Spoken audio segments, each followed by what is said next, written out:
So, welcome to our first episode of CEO No Filter. And there is no filter here. There's not going to be any filter here. So, I want Can to we say do a little filter? a little filter. A little bit I of can, filter. I can definitely do a little filter. We have Yossi Atias, who is one of the founders and CEO of the company he's running, and of course, we want to interview him and to get all the insights, all the information in order for us to grow our businesses. I want to actually like to dive straight in, and before we're going to be talking about your business, I do want to say, I do want to ask, like, what encouraged you to be non-employee? What actually encouraged you to open your own business or businesses in this case? What drove you to be that person? So honestly, the freedom of working my own hours, making my own money, dealing with my own stuff, and not being under pressure of planning and scheduling and timeline. So that's the main reason. The end of the day, it's all of it non-true. But still have my freedom in some sort of way of being like, I'm going to deal with this when I reach to my time, and not have somebody nagging me behind and telling me you need to do it now. So, what made you to choose the industry, the business that you're in right now? If you can tell us a little bit about that. So the industry that currently I'm working with is tradings, dealing with construction materials, OEM product, ODM product.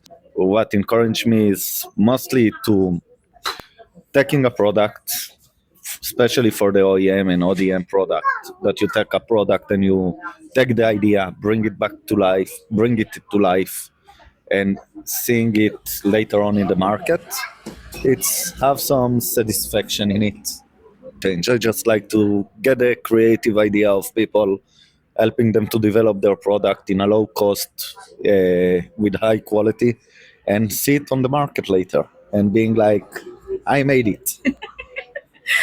The moment of feeling proud. This like the second question that I think a lot of people will resonate with. What is the part that you thought that people lied you about? Having your own business, running your own business, some certain belief that was in your head and completely was spoofed, and it's a myth and it's completely not true when you run your own business. Like I said, the freedom, let's say like this, it's not actually a freedom, it's more like your own schedule and you're free to work maybe 2 hours a day. This is a myth. You're working 24 hours around the clock. You need to love what you do. That's the most important. As long as you love what you do, then it's okay. You are always working. Your phone is always with you, on you. Like I said, 24/7. It's a myth. Business, even when you reach to a point that you grow and you have employees, and I had employees before, business term, you're always working. So, what during those times when you really grind and work so hard, what motivates you? What keeps you actually engaged? Because I think a lot of people give up during that stage when you understand that it's not as easy as you thought or is the vision that you imagine. What keeps you motivated? How do you make it happen every day and commit to the things that you wanted to commit? First, be honest, the money. Second, you need to love what you do. Like, you can do whatever it is. If you don't like it, it's not gonna work. I love what I do. I enjoy what I do, so that's motivate me.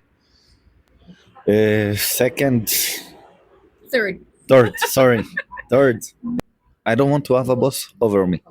You have some sort of freedom because you have people that running the show, and you are behind the scene, like the conductor, and you're telling them what they need to do, what's going on. That's the easy part of owning a business. Like, not easy, but your life becoming better, and you don't have somebody that nagging you. Yeah, I completely agree. I think, first of all, a lot of times people skip the money part and they talk about passion and they talk about their calling, but actually, that is a big motivator. And only when you pass that part, you can actually commit and fully be aware of, is that something that I want or don't want, or like how much can I commit myself. But definitely money is a big motivator, and thank you so much for telling that out loud, Yeah. because a lot of people don't. Well, money is the number one motivator. After you establish and you get to a point that okay, I have my constant customers, I have my constant income that I'm making. For example, you put yourself a target. I want $30,000 a month. Once you reach to that, then you can be like, okay, that's project interesting me. I don't care about the money. Let's do it because I have some passion about it, or I'm really interesting to make it happen. Then it's okay. You will take it. Until you get to your point, don't take this kind of jobs. There is no point for it. You will just lose money, lose time, and instead of focusing on the big clients and making your money and getting to your target, you're gonna spend more time on something that you will not see any profit out of it. Actually, it's kind of answers my next question, which was about like how do you choose your projects, or how do you choose like in which project to invest your time. And it actually was a really good answer. Yeah, behind everything, I guess there is not just passion, there is a strategy, and it has to be aligned to what you need at this moment. And sometimes money or making it happen to create consistency is definitely that. I completely agree. So yeah, that's definitely answers my So my I next. will answer you how to choose a project. You need to look on a project same like a employer. You're having an interview. You choose the job that fit for you.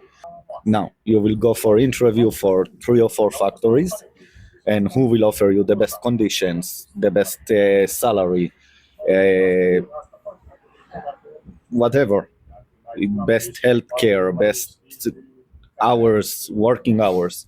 You will go with it. The same things you do with a project. So I'm looking at a project and I'm interviewing this project that I get. How many hours it's gonna take me?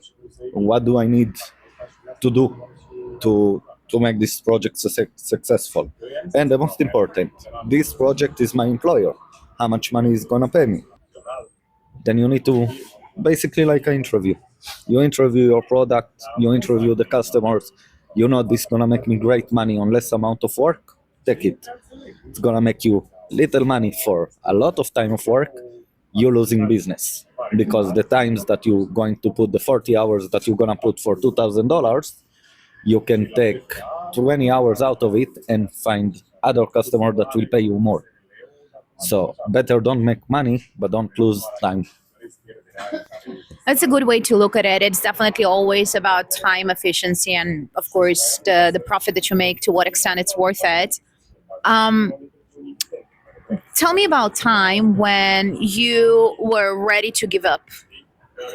You're one of your lows when you said, screw it, I'm going back to be an employee. I'm going to find a boss. It doesn't happen.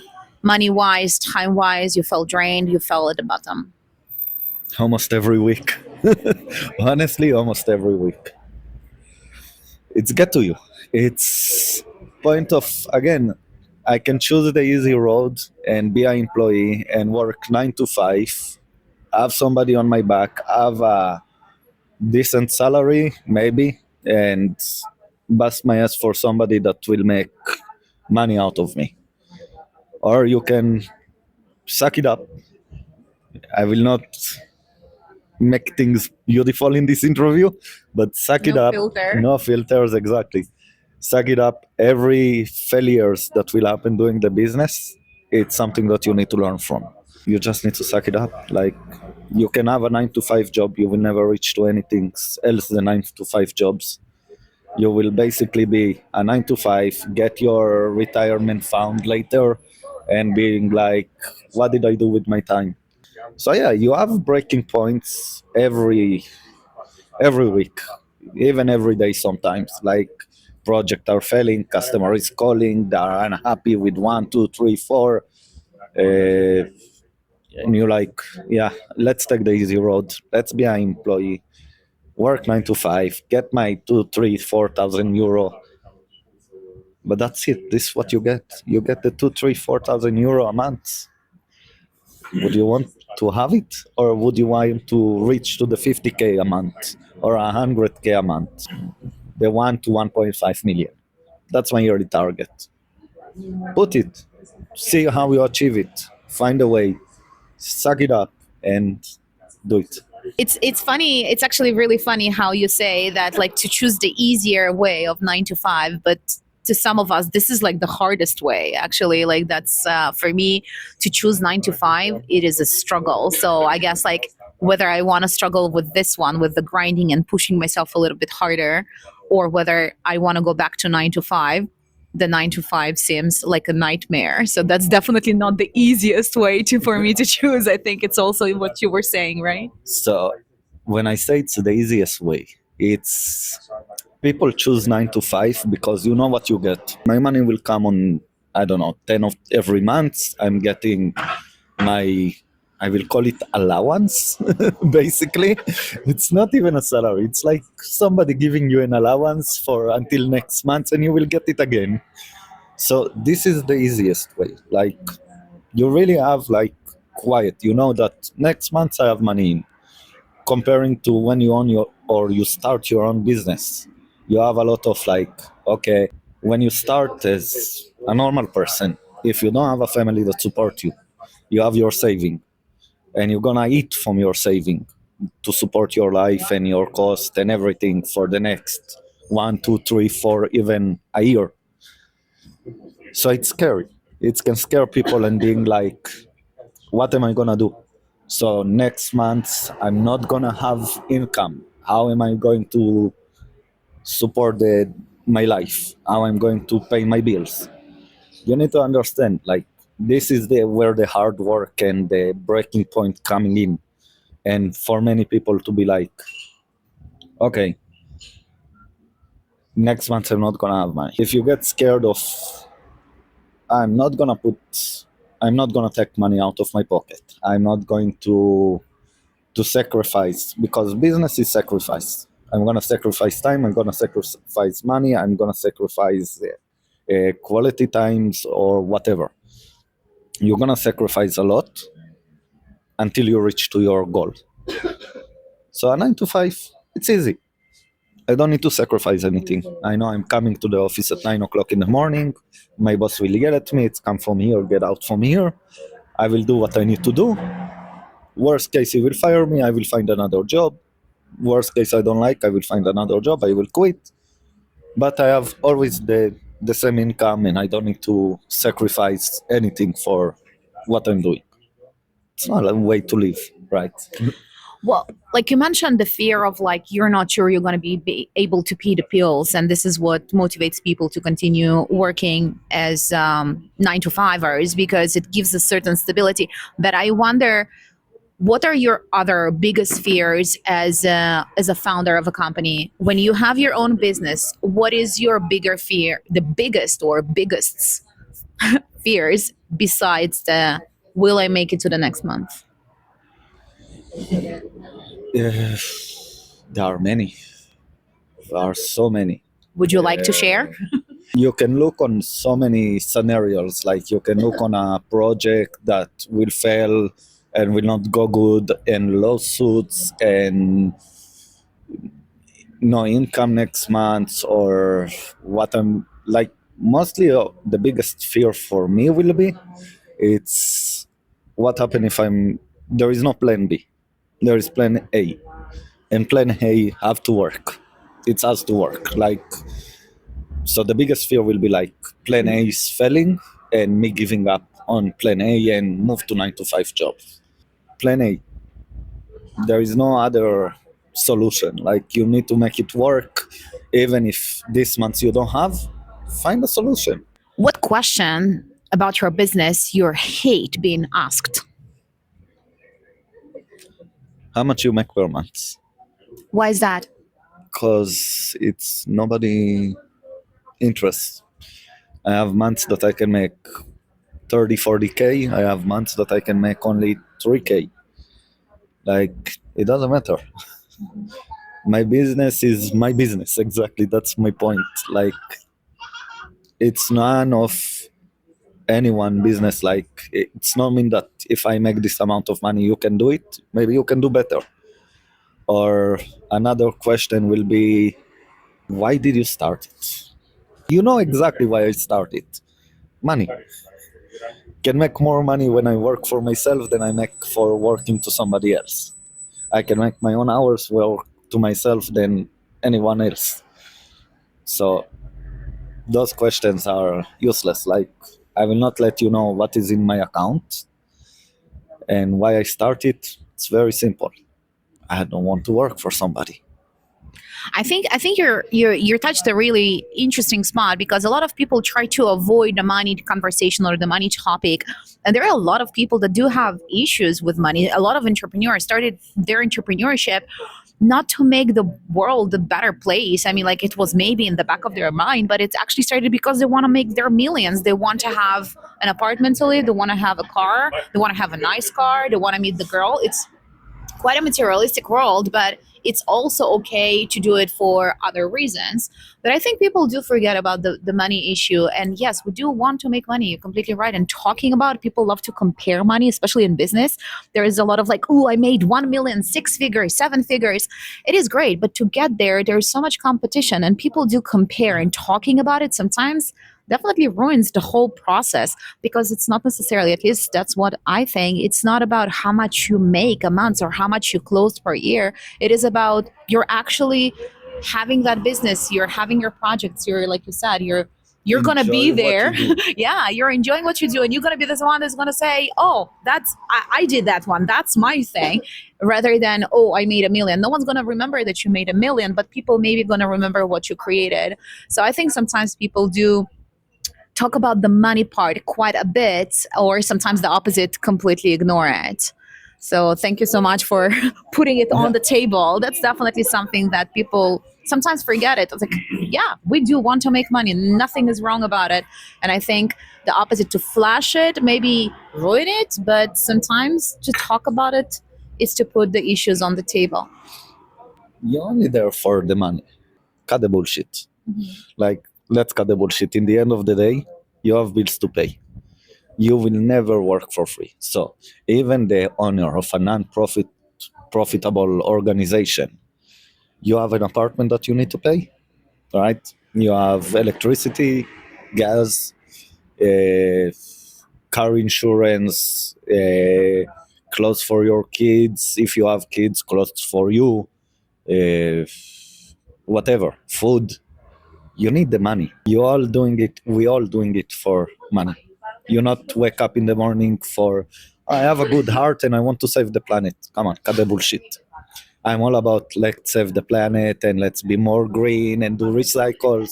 But at the end of the day, nobody will put food on your table and nobody will give you a roof over your head. You need to do it. I completely will no, I will not completely. I will agree to a certain extent because I do think that money is first. And you're right, people that do work in NGOs, they do have salaries and they do can make, money. Eventually they do have bills to pay, and we all operate from needs, and not necessarily just the basic ones. I will definitely say that I think that maybe there is sometimes a place, not all the time, but there are ways to incorporate both and to have something that you are benefit from and other people benefit from, and you make money and it benefits the world. And again, not every job, not every business can do that. And of course, it's not about when you consider, maybe definitely not in the beginning of your business, to consider those things when you're just lifting up, that there is a place for those things. What do you think about that? I had a project, for example, in 2022 that a customer wanted to make some sort of product, and the packaging was like a plastic bag with a ziplock. So one of the idea was like, okay, we have our target price, we know how much the project with the packaging should cost, and like I said, I am in this for the money, but I also am in, let's try to minimize the pollution and the save the planet and be more green. So we find the suppliers that make like a stone bag. So instead of going on a plastic bag that will take years for it to disappear, we find the stone bags that once you take the product out of the bag, you throw the bags, and in 6 months it's disappear. So you have solutions. Like you can come to be creative. You need to be creative, meaning like, okay, I want to save the planet, but you can be like, I want to save the planet and I don't want to make money. That's bullshit. You want to save the planet, be creative, find solutions, convince your customers why it's benefiting. There's a big chance that they will come and say, you know what, it's a great idea. I'm getting better marketing. Also, there are some countries that helping you in taxes and stuff once you go on this road. So why not? Okay, what is then one thing that you still believe in your approach, in your business, that other people stop believing at or never believed at? Honesty. So with all my clients, I'm opening everything on the table, including what is my profit. I don't shy to say like I'm gonna charge you $5 or I'm gonna charge you $10. I think the main problems with people that starting business is that they are thinking that the customer is, let's say in a nice word, don't know. Nobody work for free. That's a nice word, don't know. Yeah. Yeah, I try to be nice. If you know that you are good and you believe, most important when you start a business is believe in yourself, right? So you know what you worth. If you know that you worth $10 per hour or $10 profit for a product, and you know what you can bring to the table, then why would you go for less? You can mark a cup, a coffee mug that you produce for $2, or you can mark it for $15. We are 8 point something billion people in the world. If you cannot sell it, then you're doing something wrong. It doesn't matter how much you charge. I put my time, I develop it, it's worth $15. Believe that it's worth. There is always somebody that will buy it. You market yourself as the business as a point of this what I can put on the table. So I'm worth it. And I'm not trying to tell you this what I'm worth. Go on a straight line. If you like it, you like it. If not, it will go somewhere else. If you know that you are good and he come back, charge him double as a punishment. If you not come back, it doesn't meant to be.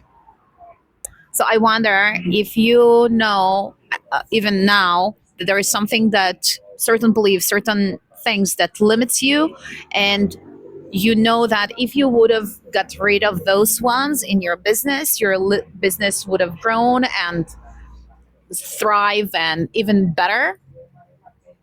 And it's something that you're aware of, regardless of whether you want to deal with it or not. But there is always something that we know that limits us. Do you have anything like that? Of course, everybody have this.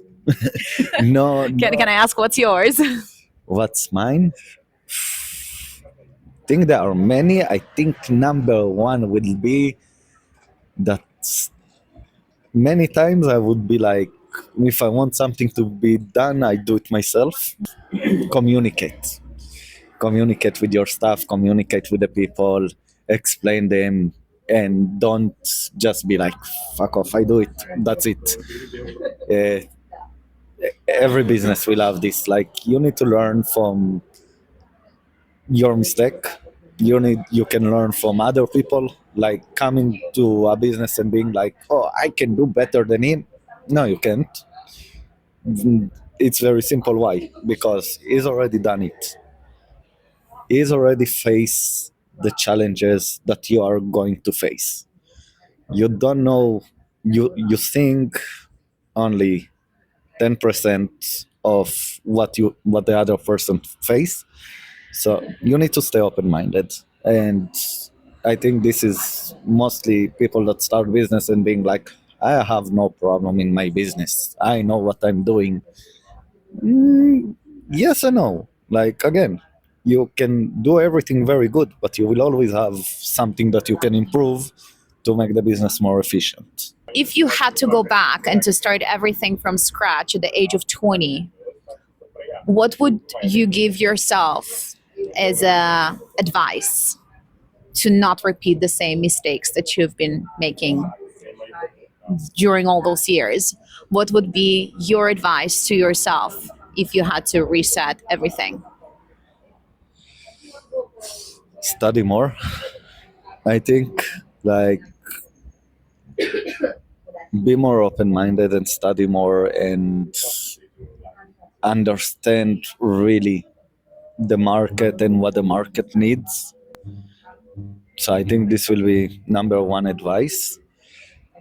Number two advice, when I started in my early 20s, don't put your nose up. Let's say it like this, like you don't know better than anyone. You might know in one simple area on 1% this I can do and I know better. But a business is a whole structures from understanding normal engineering to accounting to machineries to everything. Like you can't know everything. So listen more, follow up more things, and yeah, Like, sit down, be humble. exactly. Perfectly way to say it. Like yeah, Sit down, be humble. sit down, shut up, and let other people help you. You don't know everything, and yeah, when you are young and let's call it immature, you are thinking that I'm gonna get into this and I can do it, and I don't need any help.